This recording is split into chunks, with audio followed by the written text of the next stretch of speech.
Olá pessoal, tudo bem? Graças a Deus, espero que sim. Bem, meus irmãos, nós estamos aqui para gravarmos mais um vídeo e compartilhar com vocês aí mais uma mensagem dessa série de compartilhamentos que nós temos feito com respeito a este alerta que Deus colocou no nosso coração de nós dividirmos com as pessoas, porque no livro de Ezequiel 18 fala da responsabilidade do verdadeiro atalaia. E nessa palavra diz que Deus não tem prazer na morte do perverso. E quando nós nos convertemos, nós nos entregamos para o Senhor Jesus, então nós, por Ele somos escolhidos, Deus escolhe aqueles que têm o trabalho de propagar essa palavra, de propagar esse evangelho. Cada um dentro da sua capacidade. Uns são chamados para obreiros, outros para presbítero, alguns para diácono, outros para evangelista, outros para pastores, outros são aqueles membros que eles talvez não vão pregar a palavra de Deus, mas eles vão dar o testemunho, como diz o livro de Atos, capítulo 1:8, para que o bom testemunho deles de um cristão, de uma pessoa que nasceu de Deus, possa levar para as pessoas a revelação de Jesus Cristo, porque quando a pessoa recebe Jesus Cristo, ela muda. Bem, assim é o que se espera, que a pessoa mude, embora isso não acontece com muitas pessoas. Mas por que isso não acontece com muitas pessoas? Porque elas não se deixam ser envolvidas ou influenciadas pelo Espírito Santo. Porque quem é que tem a capacidade de nos transformar? Quem é que tem a capacidade de nos mudar? É uma placa de igreja? É um líder que está lá no púlpito falando? Ou é essa incumbência do Espírito Santo? Bem, o Senhor Jesus diz que é o Espírito Santo que nos muda. Tanto que ele disse lá para Nicodemos, quando Nicodemos veio ter com ele disse para Nicodemos que era necessário que ele nascesse da água e do Espírito. E qual é a função de nós nascermos da água? Quando nós nascemos da água, o que está sendo falado? É o batismo no Espírito Santo. É o batismo nas águas. Nós estamos ali sepultando a velha criatura. Você veja que ninguém chega ao batismo nas águas sem que a pessoa ela não tenha resolvido primeiro, se arrepender dos seus pecados para que ela venha receber o perdão de Deus. Então, pessoal, o nosso compromisso, o compromisso das pessoas que são escolhidas para poder pregar esse evangelho é levar esse evangelho com integridade, porque nós sabemos que o Deus deste século, como diz 2 Coríntios capítulo 4, ele tem cegado o entendimento para que as pessoas não venham receber a revelação do evangelho. O Deus deste século. E, na verdade, existem muitos fariseus hipócritas que têm ajudado o Deus desse século cegar o evangelho para que as pessoas possam ter o conhecimento da salvação e da vida eterna. Como? Levando essas práticas que nós vemos aí. Essas práticas que não tem nada a ver com o evangelho de Cristo. Essa prática que só diz que vai vencer, que você vai ter vitória. Você veja, meus irmãos, que é tão perigoso isso, que quando a Bíblia nos fala que nós vamos ser mais do que vencedores, ela fala que nós vamos ser mais do que vencedores, mas ela está se falando sobre nós vencermos as tribulações, as potestades, não é verdade? Não está se falando dos problemas capitais, porque quem é que nessa vida, nessa sociedade, não tem problemas? Ou morre com problemas? Quantas pessoas que eram servas de Deus, eu conheço pessoas que eram servas de Deus, pessoas que serviam a Deus, assim eu entendo, e que morreram. Chegou a hora delas morreram. Tem pessoas que são servas de Deus, que servem a Deus estão passando por problemas na família, problemas sentimentais, problemas financeiros, porque são os problemas que o mundo ele nos traz e nós estamos sujeitos a vencer, a passar.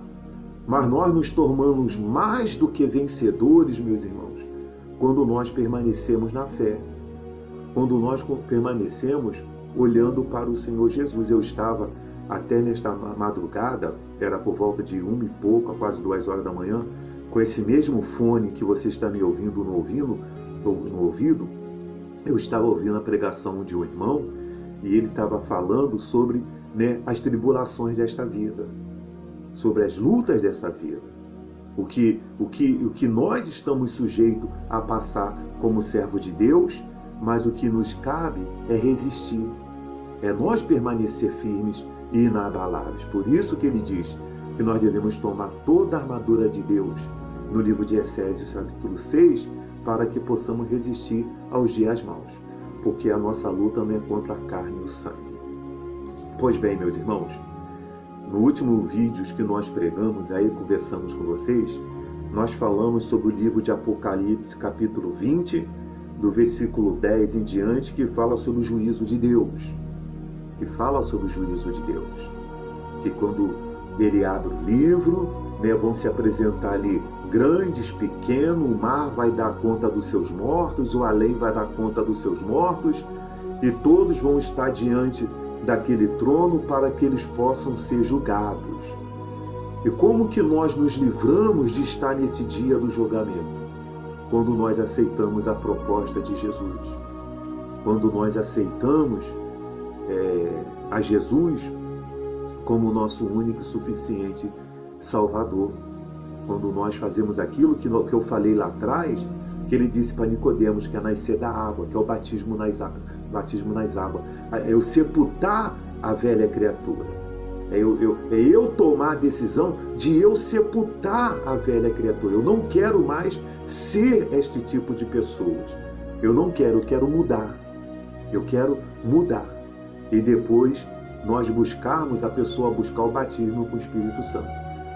Então, quando ela toma essa decisão de ser uma pessoa que pratica a palavra de Deus, a pessoa que serve a Deus de todo o seu coração, não de uma maneira dissimulada, meus irmãos. Nós vivemos uma época em que esse meio cristão ele está tão defasado.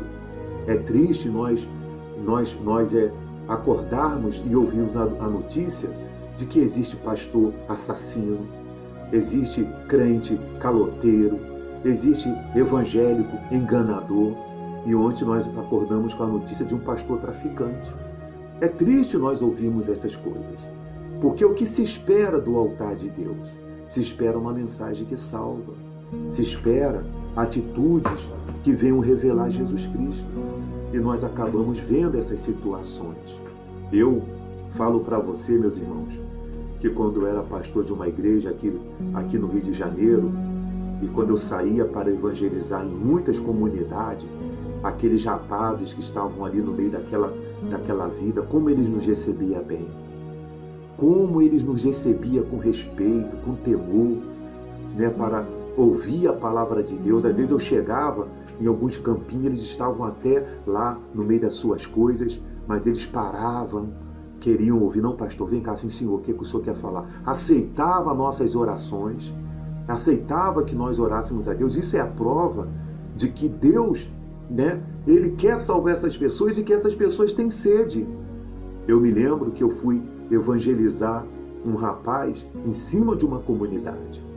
E quando eu cheguei lá, ele estava segurando um fuzil, e eu cheguei para ele e falei: olha, você tem que entregar a vida para Jesus.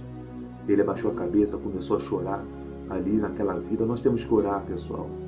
Orar para que o Espírito Santo alcance. O Espírito Santo não faz acepção de pessoas. Nós temos que orar para que Deus possa ir de encontro a esses corações, tirar essas pessoas dessas vidas, orar para que Deus Ele tenha misericórdia dessas pessoas e levar esse evangelho para que essas pessoas que hoje talvez estejam caminhando para o grande julgamento daquele dia do juízo de Deus, elas possam transferir pelas atitudes dela o seu nome para o livro da vida e ela se vê livre do lago de fogo. Tá certo, meu irmão? Meu irmão, olha, saiba de uma coisa. O arrebatamento da igreja vem aí. E o nosso desejo é que você esteja nesta assembleia, nesse grande dia. O dia em que nós iremos nos encontrar com o Senhor nos ares. Há uma promessa dos salvos, daqueles que se entregaram a Jesus, se encontrar com Ele nos ares. É verdade. Isso é um fato que é real. Eu estava aqui ouvindo um filme que o pessoal estava vendo aqui na sala do Apocalipse com o Nicolas Cage, e no filme o pastor que ficou para trás, esse pastor que ficou para trás é tipo aqueles fariseus hipócritas que vão ficar, pessoal. Eu não estou rindo, pessoal, da desgraça de ninguém. Eu não estou rindo da desgraça de ninguém. Mas só que o sujeito, pessoal, fica fazendo tanta coisa, sabe? Ele fica... Você vai vencer, você vai conquistar, e dá isso, dá aquilo outro. Ele fica, pessoal, sabe? Fazendo uma porção de coisa que desagrada a Deus. Entendeu? Desagrada a Deus. Não está cooperando com o reino dos céus. Então esse fariseu hipócrita, como eu estou falando aqui, um dia ele vai ficar para trás.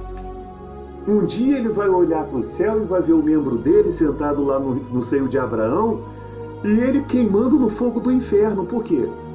Porque Deus deu a chance para ele.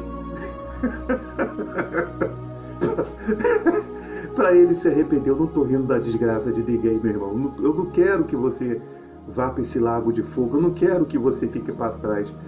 Mas eu fico vendo esses filmes que estava vendo aqui, o sujeito falou para a outra lá, me escuta.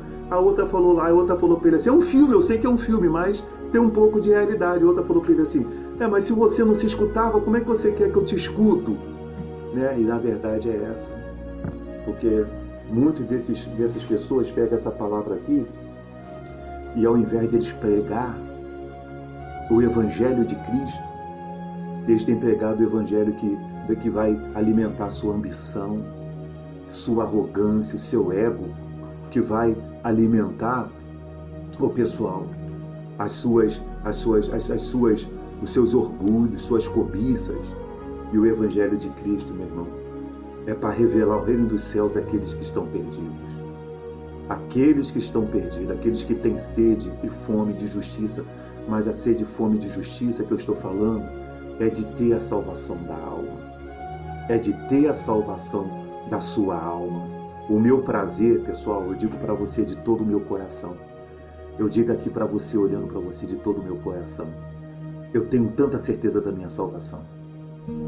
Será que você pode falar isso para você com convicção? Você pode olhar para dentro dos seus olhos? Olha para dentro dos seus olhos. Na sua casa tem um espelho? Então vai lá no espelho da sua casa.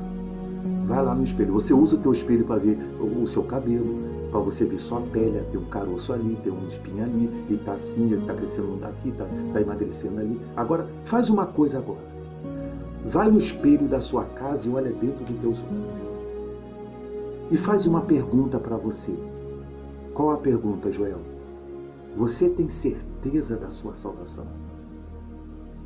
Não tem nada realmente que acuse você?